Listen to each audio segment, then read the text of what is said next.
Hi, welcome to Leadership Foundations in Nursing with Eduvidd. My name is Vallee. I'm a nurse educator with Queensland Health, and it's my privilege today to take us through this 60-minute training webinar that will see your leadership skills in nursing grown and applied in new ways.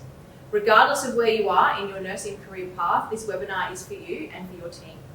So get ready to take notes, put your phone out of reach, and let's get going.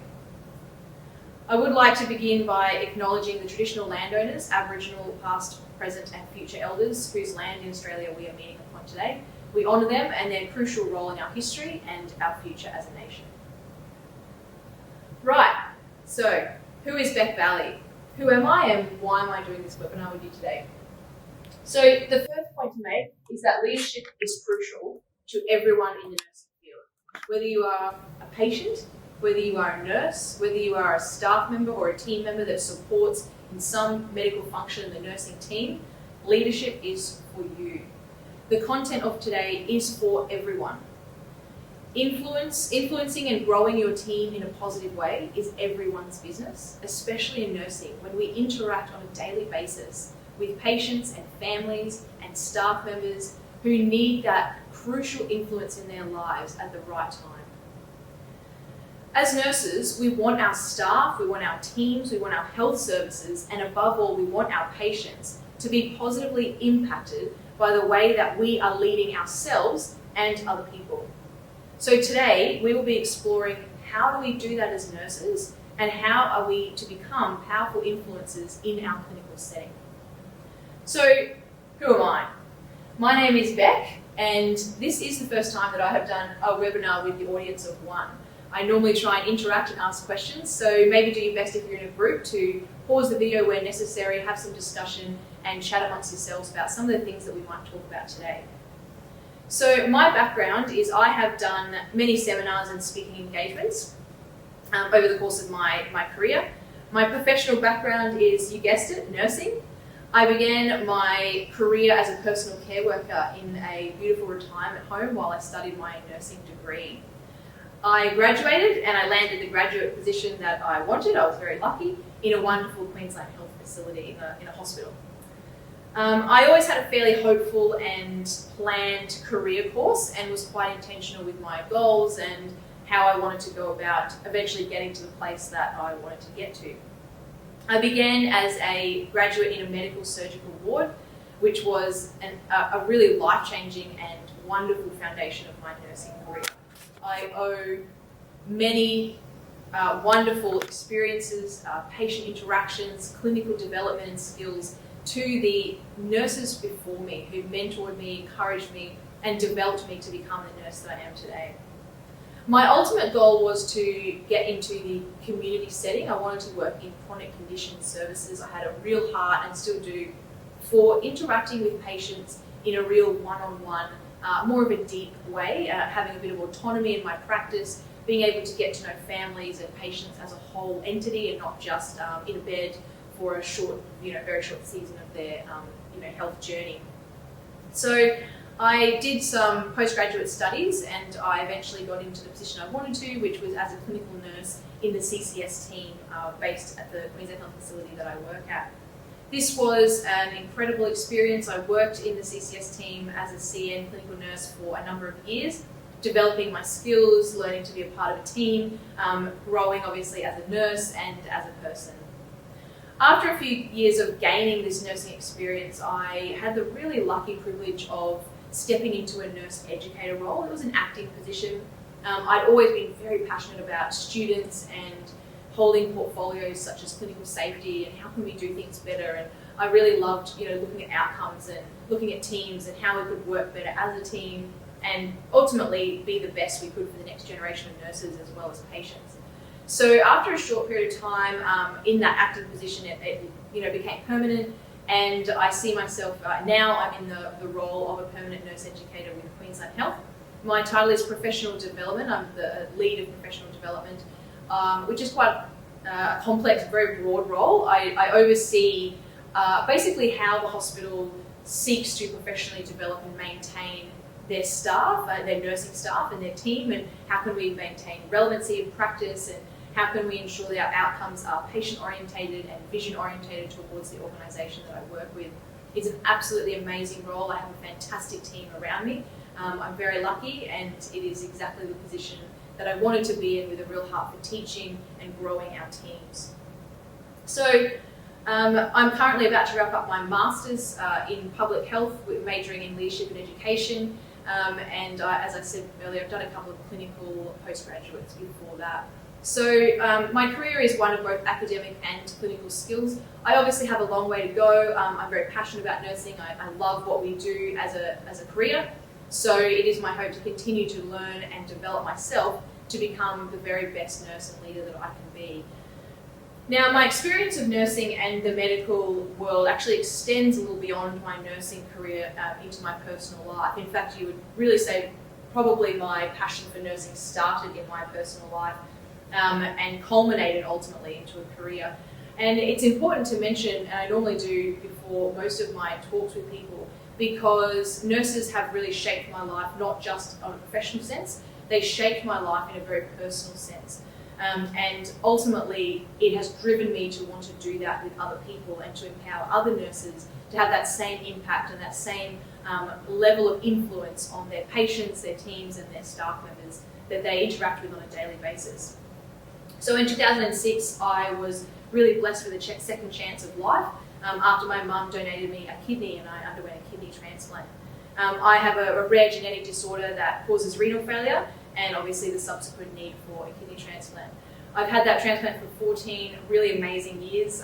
Got married, I've had a baby, pursued the career I want, travelled the world. Really, I'm alive because of it, and I'm very, very grateful every day. Obviously, that does mean I have a very close relationship with the medical world, and I interact really on a weekly basis with health professionals and hospitals and nursing staffs for my own health, as well as from a career perspective.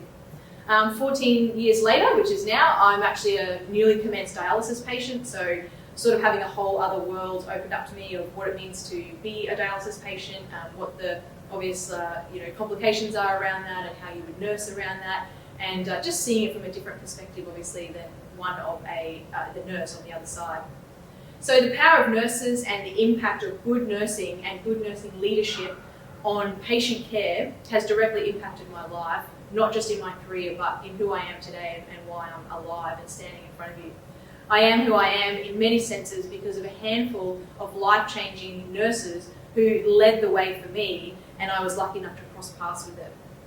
So today I want to try and offer how some of the foundational qualities of leadership have impacted my work, my awesome team that I work with in a professional sense, my own life, and how you can apply those in a clinical sense to your area, regardless of the type of nurse you are, and hopefully grow a team where this becomes normal practice in how you relate with each other and how you relate with your nursing staff member teams and your patients. So, the leadership triangle. What is this and where are we going today? Leadership in the clinical nursing setting. This is how I like to explain it. That way we're all on the same page and everyone can feel, well, I belong somewhere on this triangle as we do. The most important thing actually I would have you take away from today, if nothing else, is that leadership is not a position. It is not a title on the door. It is not your name on a plaque at the desk. It's not just because you have a full calendar and people have to book in to see you. And it's not because you get to stand in front of people and maybe present organisational vision or direction or any of those things. Whilst that's part of the role of a leader and those things might happen, good leadership is actually about influence, not position. Your influence as a person on the places you are around you, whether it's your clinical setting, your family life, your personal life, how you interact with patients, that influence is the most powerful criteria and determinant of your leadership capacity and your skills. Leadership does not necessarily mean something positive. You could be a leader, and we can all think of them, in a position of leadership having a negative influence on culture, on teams, and potentially even on patients. And we can all think of people where we would go, oh, well, yes, they are the leader, or they are the boss, or they are in a position of leadership, but they lack influence, or the influence perhaps is not positive. So today is about how your leadership is about influence And therefore it empowers you, regardless of your position, your title, your career trajectory, how young or old you are. Your influence is what is your leadership. And so today is about what type of influence are you having, on who, when, and how often. It is not a title or a position. So what is leadership and management then in the nursing context? Obviously we all influence each other. Obviously we all influence patients and staff, and we interact with each other on a daily basis very intensely, especially surrounding people's lives and their health and their well-being. But leadership and management are actually different, and in the nursing world we tend to get them a little bit blurry and confused. But here's how. I'm going to step us through the triangle, and that way we'll unpack a little bit more and you will understand it as well. So you've got foundational leadership, which is sort of what we're talking about today in some senses. You've got the beginning ground, where we all begin our career paths, regardless of where you are, how old you are, when you started, where you studied, what you did. So this is really foundational leadership skills that are expressed in our clinical practice. Our sole responsibility when we begin our nursing career is to be good at what we do. That is what our job is. Our job is to go into our clinical setting or our nursing setting and be excellent nurses. We upskill, we develop, we learn skills, we apply them, we learn where things are, how they're located, how does the team work. We are looking at clinical practice. It is important everyone begins here because you want to become realistically an expert clinical practitioner before you continue to move up in your influence and your leadership role. So foundational leadership in your role, if you're a new graduate, if you're beginning your nursing career, this is you, this is where you're at. You want to be the very best clinical practitioner you can be. And that's important even as a leader who's perhaps leading teams. You need to build foundational leadership in our teams. Are they good nurses? Do they know how to do the job? Do they need more training? Do they need more exposure? Do they need more mentoring? Whatever it might be, we need to get our teams into excellent clinical practice. As we move along the leadership triangle, we start to enter the realm of what we'll call structural leadership. So that's where you're becoming a clinical model for other people. Structural leadership is when you might actually get what we'll call a position. Maybe you're promoted to a level 6 or a clinical nurse or a mentor or someone with a portfolio. Your organisation will call it something different.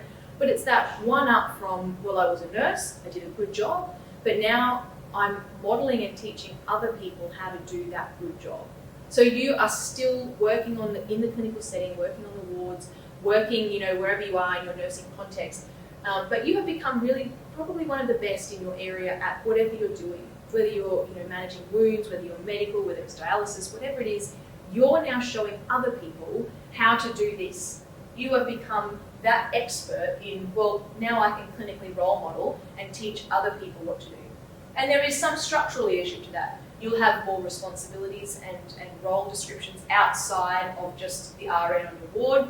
You'll start managing shifts. You'll have certain things you have to do and get done by deadlines. And that structural leadership begins to take form in your career path. Ultimately, we end up here, which is the directional leadership. What this means is we step outside of what we call clinical practice and we become operational. So we're looking at vision, values, direction, outcomes of the entire ward and industry that we're in. We are no longer practical on the field per se. We might have an office in the field or we might have contact with the field, but really we're doing clinical operations. We're looking at the whole picture of where we are and where we're going as an organisation or perhaps as a ward or wherever your area might be. Now this gap here between these two is where management and leadership in nursing can at times become a little bit blurry. What tends to happen in the nursing industry is you're very good at your job, you get good at your job, your responsibility is to be good as a nurse. So they progress you up. Now you're one of the very best. You're a clinical nurse, you're leading the way, you're showing to other people how to do the job.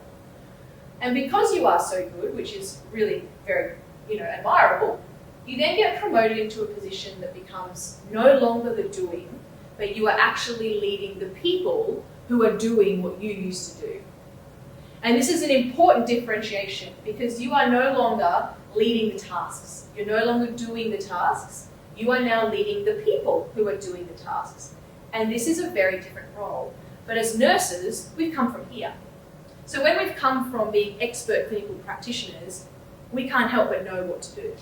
So we tend to have a tendency to start micromanaging our teams because we do know better. We were here.